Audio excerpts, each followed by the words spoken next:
Ladies and gentlemen, please rise for the national anthem of Laos. Kính mời quý vị cùng đứng dậy làm lễ chào cờ. สวัสดีเนาะมาเบิ่งการ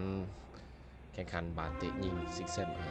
เซียนอายุเกิน19 ปีเนาะ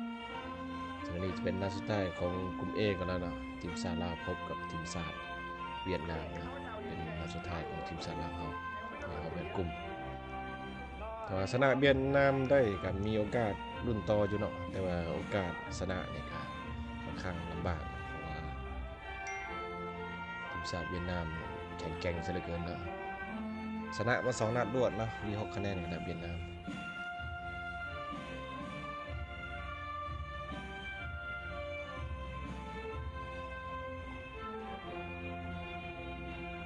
ส่วนรายชื่อ11ผู้เล่นของทีมชาติลาวมื้อนี้ก็มาเต็มเนาะ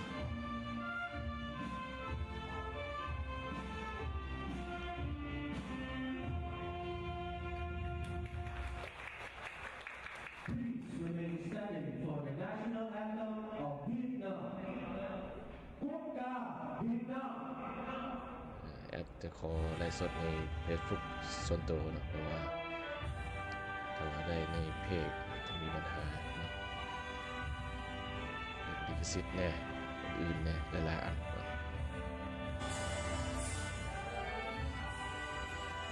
ทีมชาติเวียดนามมาในชุดสีขาวนะส่วนลาวเฮาในชุดสีแดง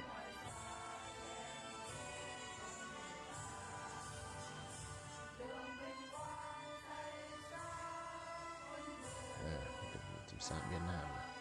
ส่วนทีมชาติลาวมื้อนี้จัด11ผู้เล่นตัวจริงลงก็มีดังที่นะเบอร์1ตุลอินทวงศ์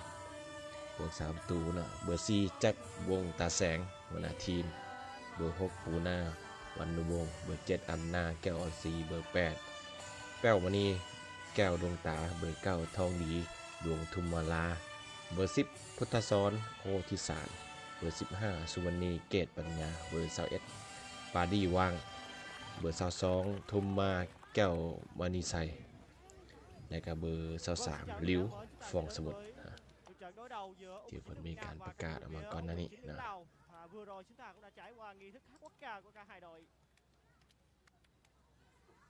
Và đây là những cái bắt tay của hai đội bóng cùng với tổ trọng tài.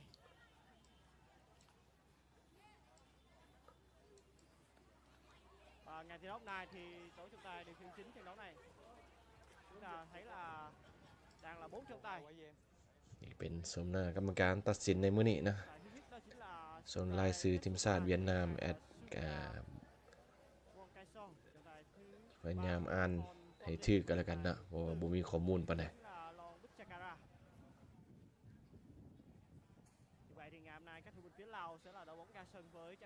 แต่เข้ามาก็ฝากก็ได้ก็แชร์ได้เนาะเพราะว่าเป็นกำลังใจให้กับนักกีฬาบาสเตะยิงลาวเฮานะซึ่งสุดนี้ก็เป็นนักเตะใหม่หลายคนเนาะเพราะเป็นอายุ19 ปีเป็นอนาคตของทีมชาติสุดใหญ่ในอนาคตเลยเนาะนี่ก็เป็นรายชื่อของทีมชาติยิงอยู่19ของเวียดนามนะเบอร์1จะเป็นดีติทุนนะเบอร์9ฮงวันเบอร์2ฮงมินนะเบอร์3เงียนติตวยลินนะเบอร์4เงียน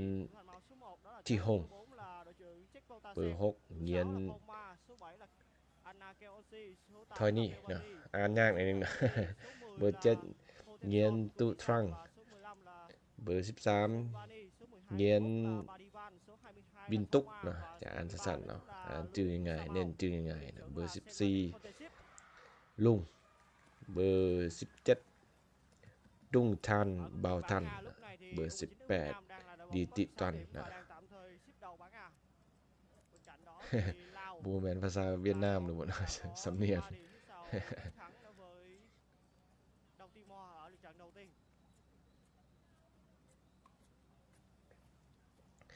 อีก1นาทีเนาะการแข่งขันจะเริ่มต้นขึ้นลุ้นเอาใจสวยทีมชาติลาวกันแล้วกัน U19 nữ của Lào sẽ là đội bóng bảo vệ phần sân bên phía bàn tay phải.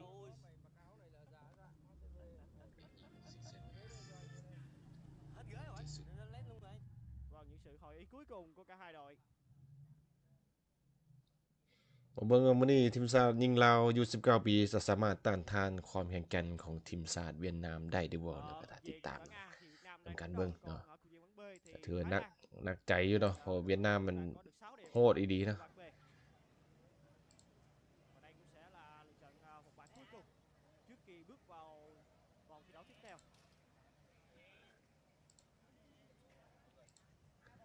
Chắc chắn thì ngày thi đấu này các thủ của Lào sẽ rất muốn giành được chiến thắng trước U19 của Việt Nam. ถ้ากรรมการส่งสัญญาณก่อนเนาะเป็นการคันบานเตะยิงซึ่งแชมป์อาเซียนรุ่นอายุเกิน19ปีนะจัดอยู่ที่นครโฮจิมินห์ประเทศเวียดนามนะจะเป็นฝ่ายเวียดนามในเคลียร์บานนะกรรมการส่งสัญญาณเริ่มต้นการคัน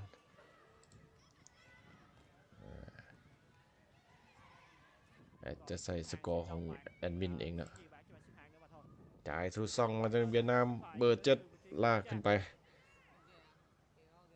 เงียนทุทรังนะเงียนทูทรังนะเบอร์7เวียดนามเป็นพื้นสนามเนาะพื้นสนามบนในใจฝนตกดูเนาะ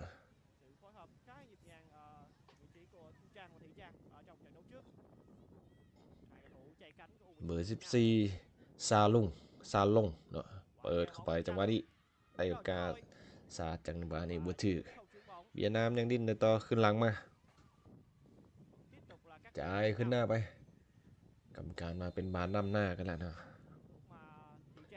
เป็นเบอร์18นะเลทิตรังนะ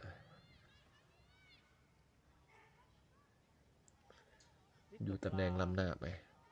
หัวหน้าทีมชาติลาวเปิดยาวขึ้นไปเตะสกัดมาก่อนกองหน้าลาวเฮาเป็นอันนาเนาะยิงได้2ประตูนะมาเบิ่งจังหวะนี้กรรมการมาจากไหนบานลำหน้านะก็ถือว่าเซ็กลำหน้าได้ดีเนาะ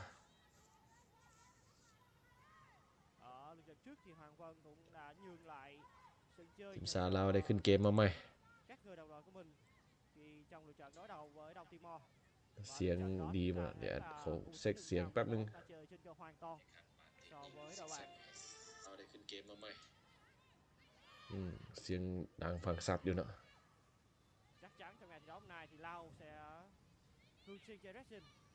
เวียดนามยังได้ของเกมยังต่อเนื่องนะจ่ายขึ้นมาจังหวะนี้เอาบานลงได้สวยลอก1จังหวะยังไปได้อยู่ขึ้นหลังมาก่อนตบไปที่ด้านซ้ายเบอร์18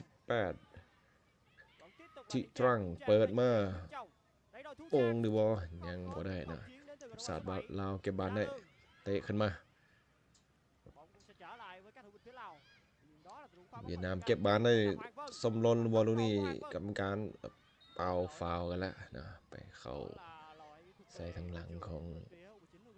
ผู้ดินทีมชาติลาวนะจะเป็นเบอร์22ทุ่มมาแก้วมณีไซนะ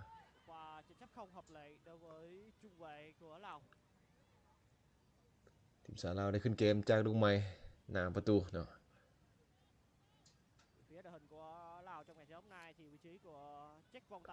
เปิดขึ้นมาเปิดบ่ดีนะบานออกไปเอง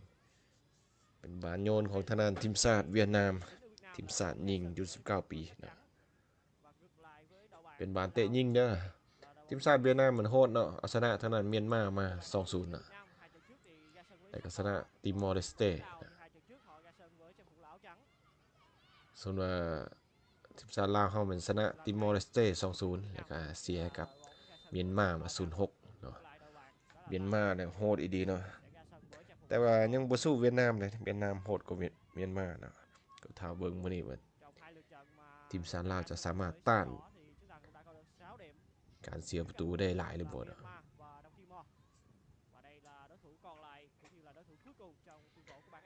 เบอร์23ลิวฟอกสมุทรนะ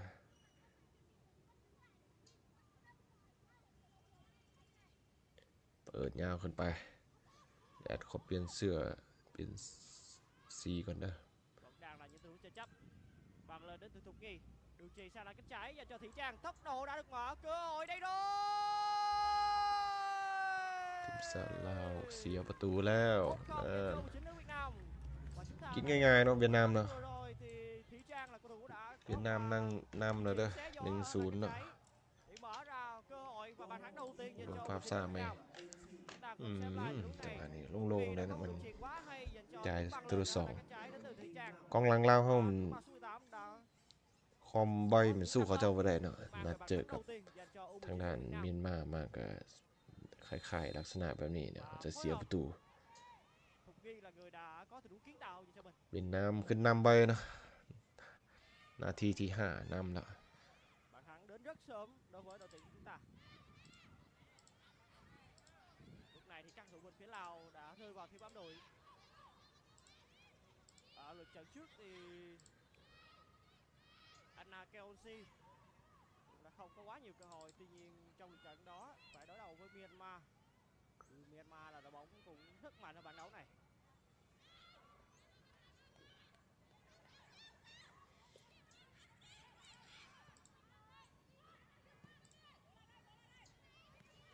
มาว่ากันไหมในระยะเวลาที่เหลือเนาะ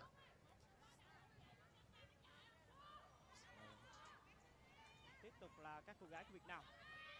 Tiếp tục là pha phối hợp băng lên đến từ vị trí của Thục Nghi, không có đội việt vị của cầu thủ áo số 13. ยิงไกลเลยจังหวะนี้ยังจับบานได้นะ Đến từ Thục Nghi, và cú đá vừa rồi là không khó đối với Son Inthavong. Vậy thì ngày hôm nay cái anh số 1 sẽ là người bắt chính cho Lào. Khác với hai lượt trận trước thì vị trí của Thông สารยาวขึ้นมาบวก3ประตูลาวเฮา ở lượt trận cuối này ทางด้านตุนเนาะมื้อนี้ก็ได้รับโอกาสลงตัวจริง sẽ là นัดที่ผ่านมามัน đội bạn เบอร์18นะที่ว่าได้รับ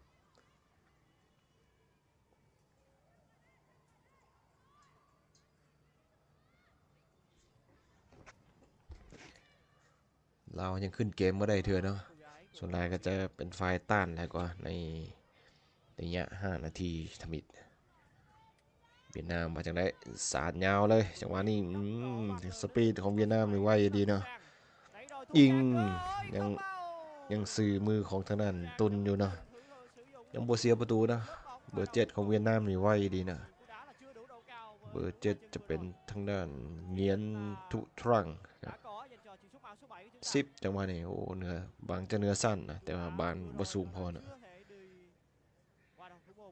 สาลาวซาดขึ้นมาอีกบัดนึงอันนาจะได้เก็บบานได้หรือบ่อันนา10ไปสวยจังหวะนี้อันนาอีกครั้งนึงkhi mà trung vệ Thị Thương chúng ta kịp thời lưu về. Trận đấu này thì Thị Thương và vị trí của Thị Linh. ของหน้าความหวังเนาะทางด้านอันนานะยิงไปได้2ประตูยิงใส่ติมอร์เลสเตนะชนะมา 2-0 นัทมิตรนะจ่ายจังหวะนี้สวยสปีดทันหรือบ่บ่ทันเนาะแป้วมณีนะขออภัยเป็นทางด้านสุวรรณีนะบ่ทัน Thu Trang. Ném biên dành cho ทีมชาติเราต้องมาเบิ่งกันใหม่เรื่องสปีดเนาะนักเตะแต่ละคนมันความไวมันสู้เขาเจ้ายากเนาะเบิ่งจากนัดที่ว่าเจอกับเมียนมาเนาะนักเตะเมียนมาปานผู้ชายนะผู้ใดก็เวียดนามอีกครั้งนึงจะได้2อีกเทื่อนึงบ่ vẫn đang là Thị Trang bên ยิงเลยจังหวะนี้2ประตูผู้เดียวเนาะจากเบอร์18นะเบอร์18ของเวียดนามนี่จัดไปแล้วผู้เดียว2ประตูติทรังนะเล่ติทรัง tạo ra những sự khuấy động về phía hàng phòng ngự bên phía là tiếng Lào. Và tiếp tục đó เบิ่ là ง cầu ไป thủ จังหวะ Thị นี้ Trang. จ่ายใส่ความสามารถพิเศษ Vòng นะ sau đó là một cú đặt lòng vào góc xa. Lại là một tình huống solo để của Thị Trang. ยิงจังหวะนี้เสียบไปมุมอยู่ดีเนาะ Tương tự cho มีเวลามี và là 2 câu dành cho อย่างลงตัวมันอ่ะเวลายิงทิศทางเลือกมุมได้สบายเนาะเวียดนามนี่ห่างมาเป็น 2-0 ละ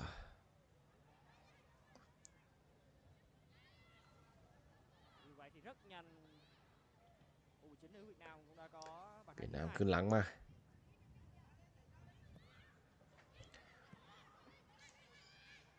นักเตะลาวก็เห็น 2-3 คนเนาะถือว่าดิ้นดีเนาะ แต่ว่าเรื่องศักยภาพมันเทียบเขาเจ้ายากอยู่เนาะเวียดนามมันทีมระดับต้นๆนะว่าลงจังหวะนี้ต้องโดดขวาไปก่อน tiếp tục một ngon ăn hơn và tiếp bóng không thành công của เมียนมาก็ทีมเก่งเลยเนาะผู้หญิงเมียนมาแต่เก่งอยู่นี่เมื่อวานนี้เป็นอยู่19ปีแน่นักเตะลาวเฮาก็หานักกีฬายากเนาะเพราะว่ายังน้อยนะขนาดผู้ชายก็ยังยากอยู่แล้วนะผู้หญิงแฮงยากตึมนะบอลลีกลาวเฮาก็เริ่มมีบานลีกยิงเนาะปีนี้ปีนับตั้งแต่ 2-3 ปีที่ผ่านมานะก็เริ่มเห็นคนนักกีฬาหลายขึ้นนะแต่ว่าเวียดนามเขาจะมีลีกยิงเนาะลีกยิงดีเขาจะแข็งเนาะขึ้นหลังมาให้มาอีกคนนึงทันหรือบ่ทิตรังเนาะฮักได้สวย đó là đường phá bóng của Check Voltasen trong một chuyền bóng mà vị trí của Thị Trang cũng đã đẩy bóng hơi dài và nó đã vượt qua khỏi tầm kiểm soát của chỉ số ngoại số 18 เวียดนามขึ้นหลังมาตั้งเกมกันใหม่ขึ้นหลังมายาวๆเลย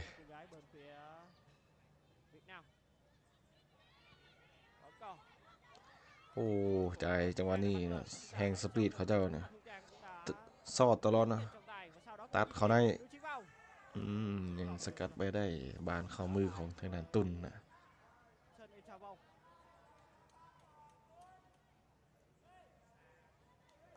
trước khi tình huống di chuyển của Chu Trang thì cầu thủ số 7 chúng ta cũng đã nhìn sang trọng tài là mình có rơi vào thế việt vị hay chưa. Sau đó là tình huống bứt tốc. Xem lại pha bóng này. เมืองใจทะลุช่องเขาเจ้าสปีดไวดีเนาะจ่ายมาจังหวะนี้ Anna Kelsey vẫn đang là cầu thủ được đặt nhiều hy vọng trên hàng tấn công của các thủ môn phía Lào.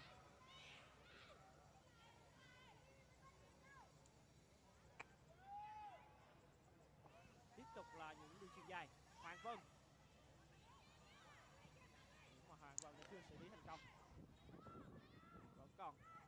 Vẫn đang trong vòng kiểm soát của chúng ta. จ่ายทะลุช่องอีกแล้วใครยังสกิดได้อยู่เนาะทีมซาลาพยายามเซ็กล้ำหน้าเนาะอาศัยการเซ็กล้ำหน้า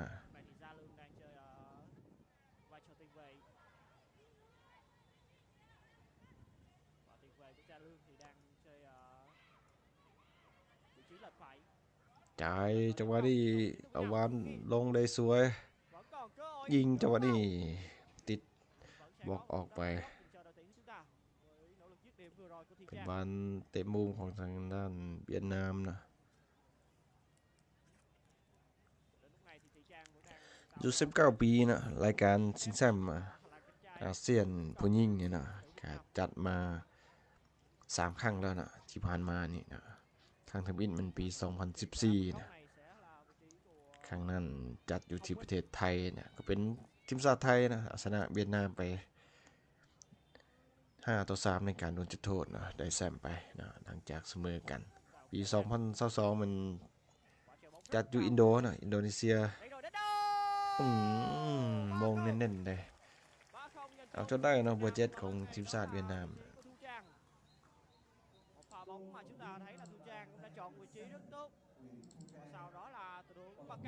7เขาเท่านี้ไวดีนะมองเน้นๆเลยนะแอดเอาสกอร์ขึ้นผิดนะ3เนาะ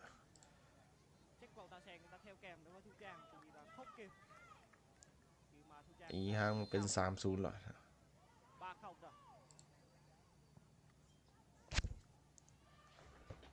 ผ่านมา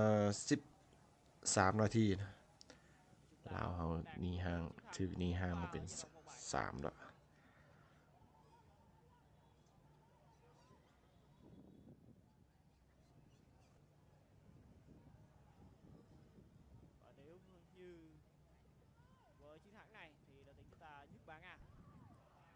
nhiều khả năng của bắn bê thì มาอีกครั้งหนึง bắn bê sẽ là Thái Lan.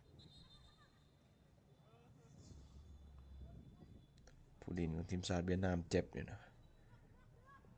Và bên đó chúng ta cũng có thể tránh được phải đối đầu với đội tuyển mạnh ở bắn bê. เบอร์18เนี่ยเนาะยิงได้2ประตูผู้เดียว Đấu tiếp theo เมาคนเดียว2ประตูเด้เล่ทิตรังนะ ở mùa giải trước thì บ่ออกเสียงถูกหรือบ่เนี่ย Việt Nam cũng đã giành vị trí Á quân nhưng mà đã không thể chiến thắng được Thái Lan ở trong trận chung kết. Thái Lan vẫn đang là nhà đương kim vô địch của giải đấu lần này.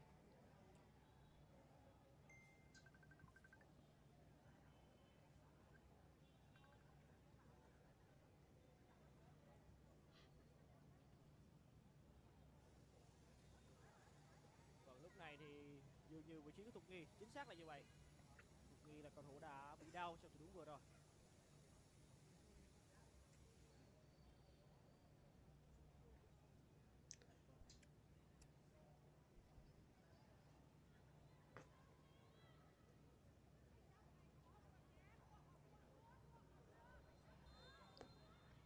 Điện sẵn Tiếp tục là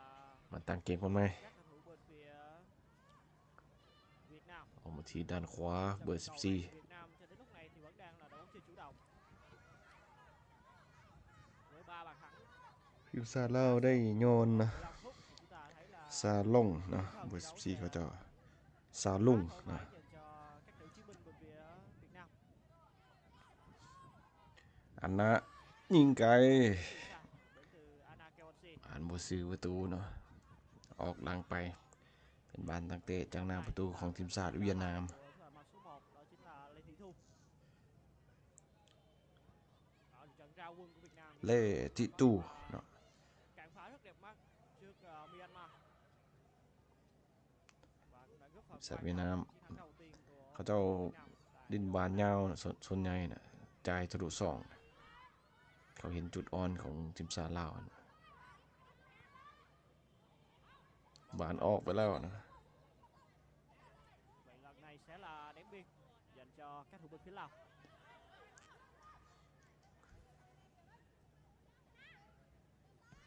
Cho đến lúc này thì đầu bạn vẫn chưa có quá nhiều cơ hội để tấn โอ้ công. เจ้านี่จ่ายทะลุไปอีกครั้งหนึงแฮงสปีดหักลอก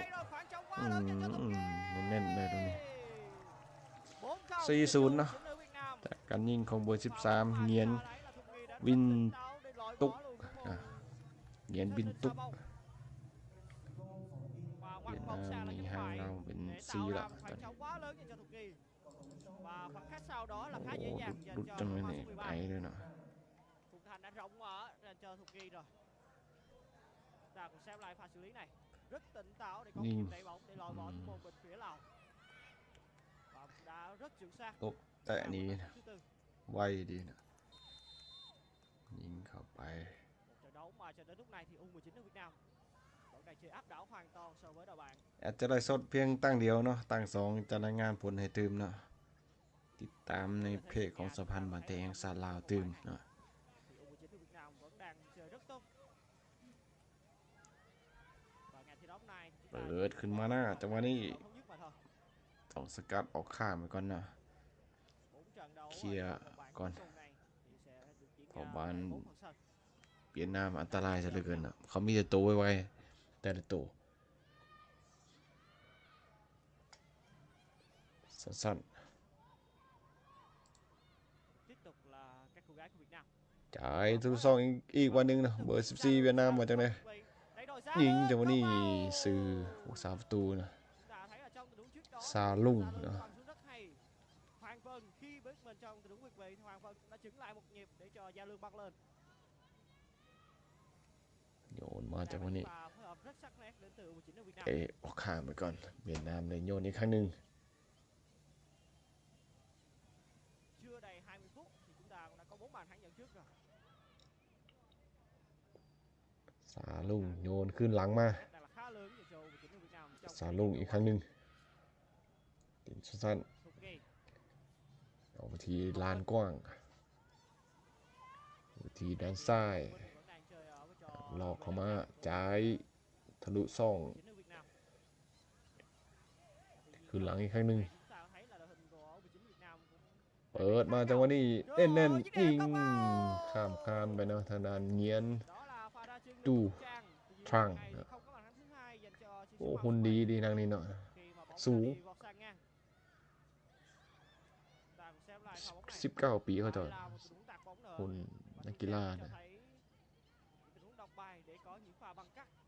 Thì điểm chạm cuối cùng thì vẫn chưa thể mang về cú đúp dành cho Thu Trang. สกอร์ยังอยู่ 4-0 เนาะเวียดนามนำอยู่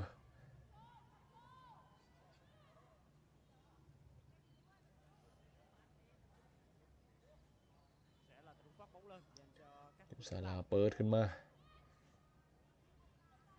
rất an toàn. Đây là Bảo Trân. เวียดนามเก็บบานได้ Lúc này thì đang chơi ขึ้นหลังมา hậu vệ cánh trái. จ่ายอีกแล้ว เขาเจ้าใส่บานยาวเลยเนาะเขาเจ้าไวตัวไว Phía bên hành lang cánh phải thì Gia Lương. Gia Lương sẽ là cầu thủ hỗ trợ cho vị trí của Thu Trang. เอาใจสวยเนาะน้องๆเนาะน้องๆนักเตะทีมชาติยิงอยู่19ลาวส่วนใหญ่ก็จะเป็นนักกีฬาใหม่นะประสบการณ์ครั้งทมิตกับทีมชาติมันก็ประมาณนี้นะต่างกับเวียดนามเขาจะมีประสบการณ์หลายนะห่างสั้นกันนะ Tiếp tục là cờ tấn công. ลีกบ้านเขาเจ้าก็หลายแน่นะ Đó là tình huống tạt bóng và cũng sẽ là tình huống đá ต้อง phạt ส cố กัด định ลงไป dành cho đội tuyển Việt Nam. Và can thiệp không นักเตะลาวเฮาที่มีประสบการณ์ก็จะมีทั้งนั้นแกมมี่หั่นน่ะเคยติดทีมชาติมานะ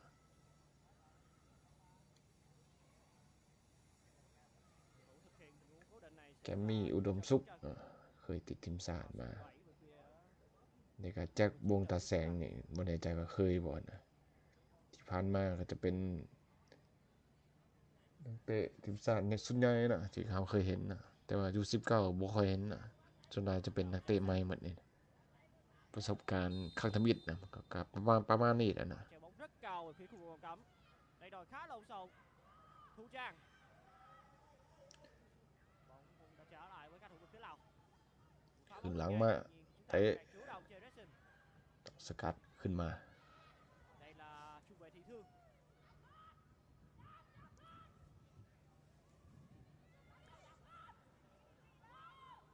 Hoàng Vân. Vẫn còn, đây là vị trí của Thị Trang. Rất khéo đến từ ขึ้นหลังมาเวียดนามดิ้นแบบสบายๆได้นะ Vào mặt bóng là đây siêu điềm tĩnh đến từ cầu thủ chạy cánh trái bên phía U19 nước Việt Nam. เวียดนามเก็บบานได้ Đang là những pha phối hợp. จ่ายมา Thu Trang đã lùi về. เปิดยาวเลยจังหวะนี้แฮงสปีดเขาเจ้าไวดีนะเบอร์ Vẫn 14 trong sân. Gia Lương. ซาลุงเนาะซาลุงเนี่ยก็เบอร์13จะเป็นทางนั้นเงียน Tiếp Biên tục túc là Gia rồi. Lương. Đẩy đôi Gia ยิง Lương เลย về จังหวะ nhà. นี้ Một pha đẩy ข้าม đôi คานออก và ไป goal. ซาลุง Pha dứt điểm đã thưa đấu xoáy đến từ Gia Lương. Một pha bóng mà chỉ xuất màu số 14 cho thấy là ý định đã hướng bóng về phía cổng การ xa. ยิงจังหวะนี้บาง10ข้ามหัวแล้วแต่บานมันโด่งออกไป ข้ามคานออกไป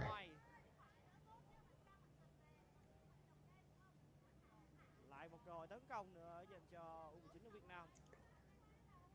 นักเตะใหม่มันเนาะทีมชาติลาวมัน Một hiệp ส่วนใหญ่จะเป็นประสบการณ์ครั้งทมิตกับทีมชาติ và trên cơ rất nhiều so với Lào. Chúng ta cùng chờ xem liệu đội เป็น bạn ทีมชาติยิงอยู่ 19 khoảng thời gian sắp tới cũng như là hiệp thi đấu thứ hai. Thì mà khoảng thời gian hiệp ครับ đấu เป็น thứ ประสบ nhất การณ์ครั้งใหญ่อันล้ำค่าเนาะ và đương nhiên thì U19 ở Việt Nam vẫn đang rất muốn ghi thêm được những bàn thắng để dành tặng cho những khán giả hâm mộ của bóng đá nước nhà. ออกมาที่ด้านขวา Chỉ là hơi mạnh บานออกไป và Gia Lương đã không thể theo kịp đường chuyền vừa rồi. จวนทางอาจารย์พรทิพย์เนาะ Đây là bà Phonetip. ก็สร้างนักเตะใหม่นักเตะเยาวชนนักเตะยิงเนาะส่วนหลายเพิ่นก็จะมารับหน้าที่เนาะ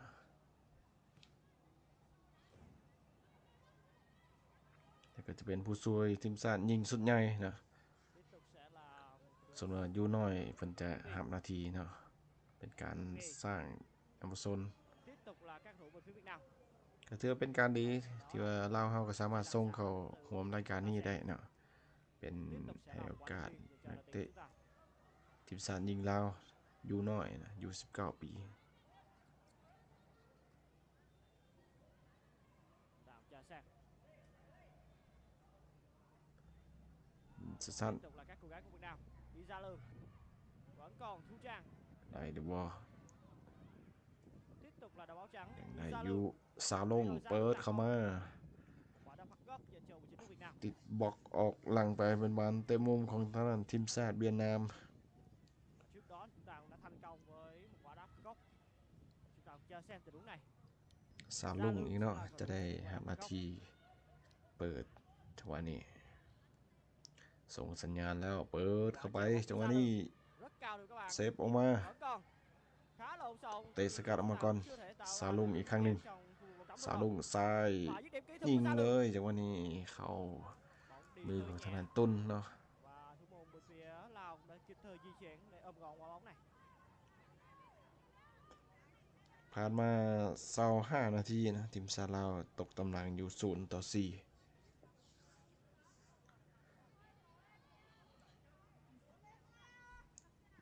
Phá bóng เปิ lên. ดยาวมาเลย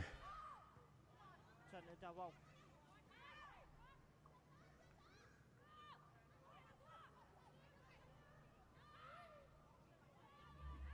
Đây là trung vệ Thị Linh.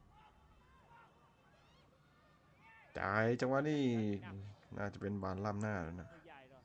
อยู่ตำแหน่งล้ำหน้า Vừa rồi บานก็เลิกกันไป di chuyển khi mà đã biết mình rơi vào thế việt vị.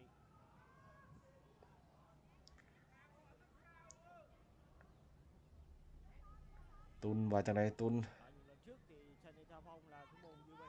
สา cho ดยาวเลย Thông Sa Mau và Cam Phan.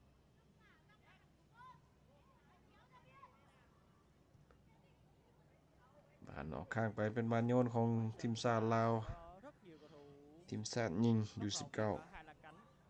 như là Thanh Hiếu và vị trí của Thị Quý là hai cầu thủ cũng đang có ในกองเชียร์ chơi trước đó rất hay khi mà phải น่าจะเป็นกองเชียร์ลาวนะหน้าตาลาวๆไปเรียนอยู่นครโฮจิมินห์นะ dành cho ประเทศสสเวียดนาม 19 nước Việt Nam. อยู่ที่สนามท่องฮัดนะทุ่งฮัดท่องนะ Cầu thủ thi đấu rất nổi bật trong ngày thi đấu hôm qua như là Hồng Yêu, như là Thảo Nguyên.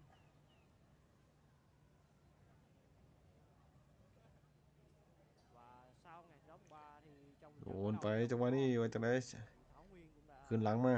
phải gặp một chút chấn thương.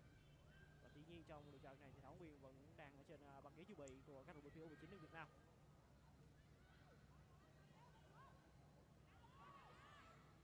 เวียดนามยัง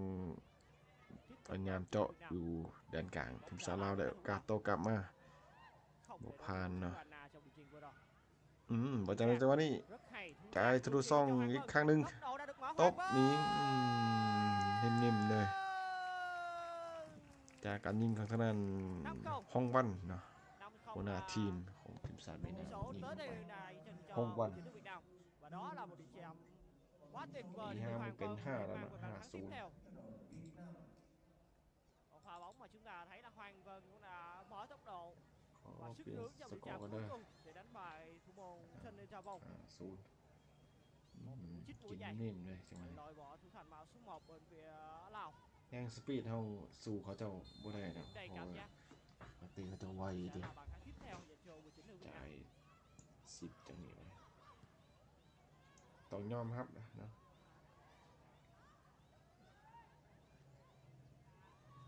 กลับมา Cho đến lúc này chúng ta ปรับ thấy ปรุง là ใหม่นะประสบการณ์ rất nhiều bàn thắng dành cho đội tuyển của chúng ta rồi. Đây chỉ là mới 29 mà thôi.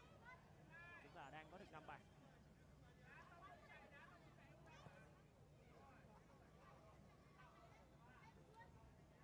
Bóng sẽ trả lại với Sân Lên Trà Vong. Trận đấu cho đến lúc này thì vẫn đang là một trận đấu một chiều. Trận một chiều dành cho U19 nước Việt Nam.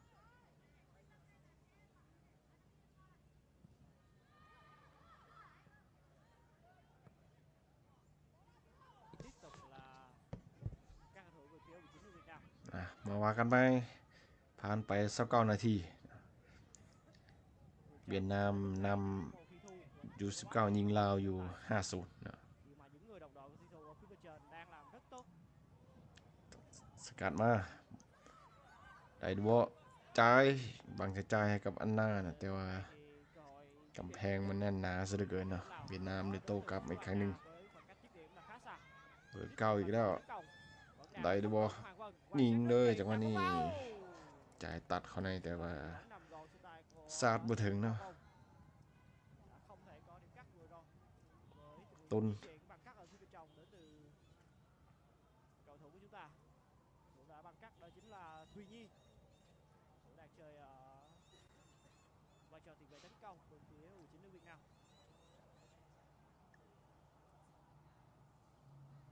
เตะขึ้นมาเปิดออกข้างอย่างนี้ละ phương án sẽ được đề ra dành cho các thủ Lào trong phút sắp tới.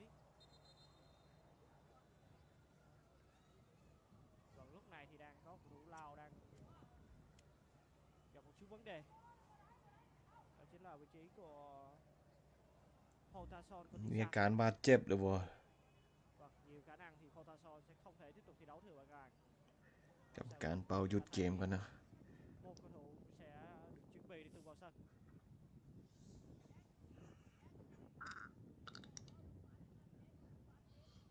Vậy thì cầu thủ sẽ được chuẩn bị để tung vào เจ็บ sân. บริเวณต้นขา Đó chính là Konesavan.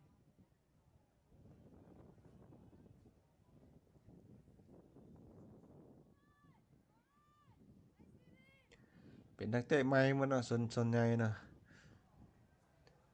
Và tôi thấy cả vị trí của thủ คนที่ thành เคยติดทีมชาติ Lào. ก็จะมีผู้เดียวเนาะแกมมี่ Thông Sa Bao Đồm sẽ sục. sử dụng trong những phút sắp แต่กับ tới. ปาดี้เนี่ยนะปาดี้ว่าง Thay thế cho 2-3 คนนี่แอดจื้อได้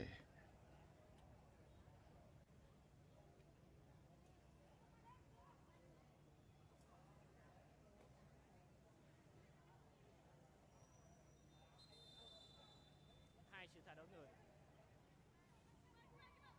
Đội bào số 18 vào sân, đó chính là thủ môn bên phía đội bạn Thông Sa Mao. เปลี่ยนโตนะส่งเบอร์11ลงไป Konesavan thay thế เบอ cho ร์11จะเป็นคอนสวรรค์นะ Pontason Kutisan. จูมณีวงศ์แล้วก็เปลี่ยนผู้รักษาประตูเนาะเบอร์18ลงมาแทนเบอร์18เป็นทองสมุทรวงศ์คำพันธ์ Hai tiền vệ và ล thủ งไป thành แทนทางด้าน phía ตุล Lào. อินทวงศ์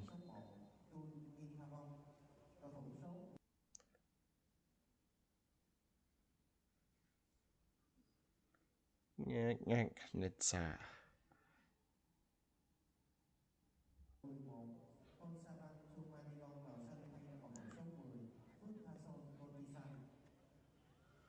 Tiếp tục là các cô gái của Lào. ไปได้ดิบ่ Khi mà hai tiền vệ chúng ta เวียดนามตัดบานได้จ่ายบางจ่ายทะลุแต่บ่ได้ và chúng ta thấy là trong đội hình từ tuyến giữa vẫn đang là được xem là trái tim của đội จ่ายขึ้นหน้าไปจังหวะนี้สปีดมา cơ hội tấn công. แทงสปีด Để rồi Hồng Minh vượt qua khoảng trống dành cho Hồng Minh. จ่ายตัดเข้ามา Dành cho chiến số số 2 sau ทีมชาติลาวยังเหนียวอยู่เนาะยังช่วยกันได้ดี đã không thể có bàn thắng tiếp theo dành cho 19 nữ chúng ta. จ่ายสาดยาวเลย Pha bóng mà chúng ta thấy là Hồng Minh cũng đã băng lên. Tuy nhiên trong เกือบไปนะ vượt qua cuối cùng thì góc số โอ้โห 2 เบอร์2นี่ số 3 số 2. Chúng ta cũng xếp lại หุ่น tương lai. ใหญ่ดีนะ Và đi bóng đã lừa qua được Chạy của tạt Thông Sa phải. Mao rồi. Tuy nhiên thì Jack Fontasen là cầu thủ đã kịp thời lưu về. ดีแต่ท่านปูนาลงไปช่วยไว้นะสามารถสกัดออกไป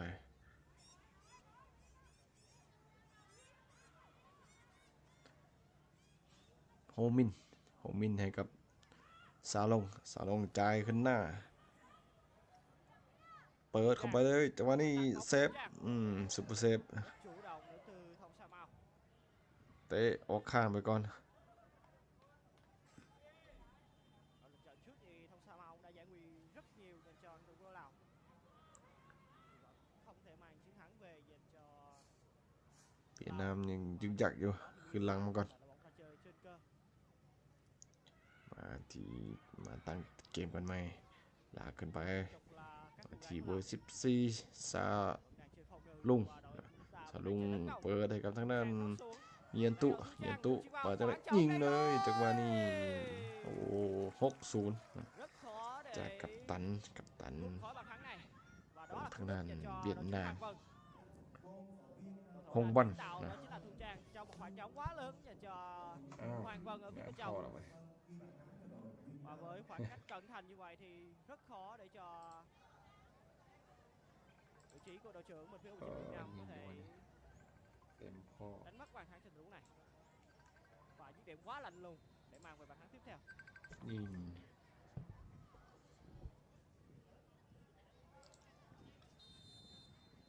ผ่านมา35นาที34นาทีเวียดนามนำลาวอยู่60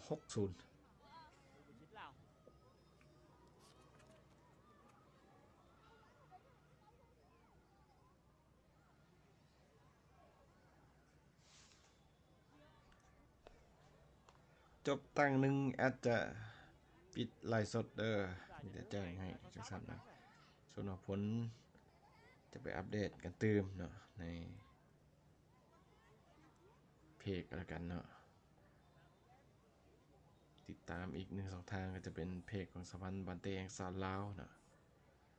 อัปเดตความเคลื่อนไหวการแข่งขันกีฬาบาเตะทั้งนี้ทั้งซ้ายด้วยเนาะไปเบิ่งนำกันได้quá lớn tạo ra lúc này thì thi đấu đầu tiên cũng chưa khép lại U19 Việt Nam vẫn đang rất muốn ghi thêm được những bàn thắng.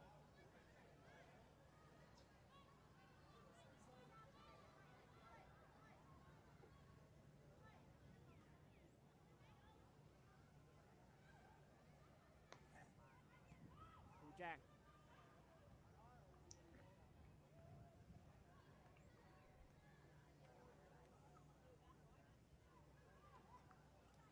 เหลือเวลาอยู่10นาทีเนาะ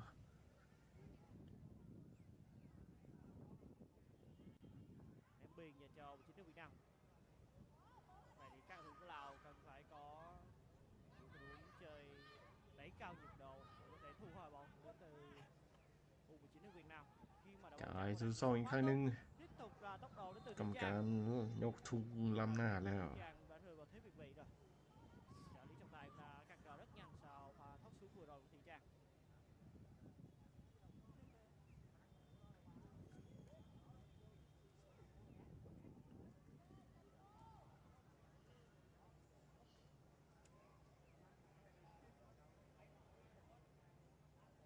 Sẽ làm một phạt lưng cho các thủ bên phía Lào. Vị trí dài của Czech đã trở lại với đội tuyển của chúng ta. Tiếp tục là các cầu áo trắng.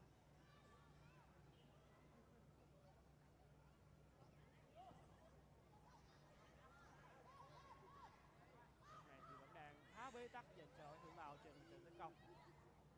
Nhưng mà hàng tiền vệ của chúng ta vẫn đang làm rất tốt. Hoàng Vân. Đây là Thu Trang.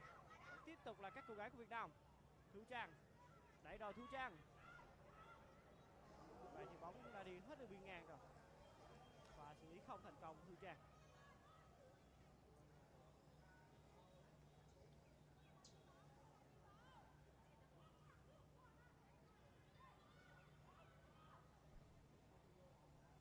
Sẽ là tình huống phát bóng lên dành cho các cầu thủ bên phía Lào.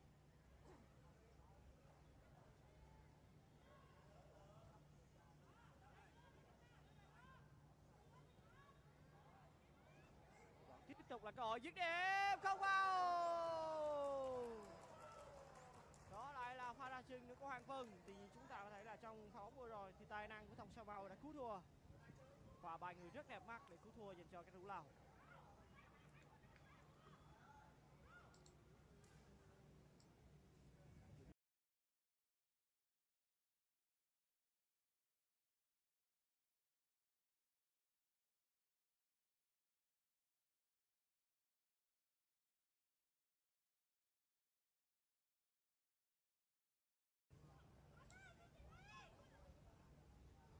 Chèo bóng vào. Cơ hội cũng đã trôi qua. แอดสิขอปิดไล่ไปก่อนเด้อเพราะว่าติดภารกิจเนาะส่วนว่าผลการแข่งขันมันจะรายงานให้ตื่มตำแหน่งกันแล้วกันเนาะก็ขอบใจทุกคนกันแล้วกันมาเบิ่งนำกันเนาะสวยกดไลค์สวยแชร์ให้กันเนาะวันนี้จะเป็นบัตรเก้าใหม่ของทีมชาติเนาะเด็กน้อยมัดโซไลเนาะมาทีมชาติผู้ชายซอกยากนะทีมชาติยิงแห่งซอกในกีฬายากกว่าเนาะแต่ปัจจุบันนี้ก็เริ่มมีลีกยิงขึ้น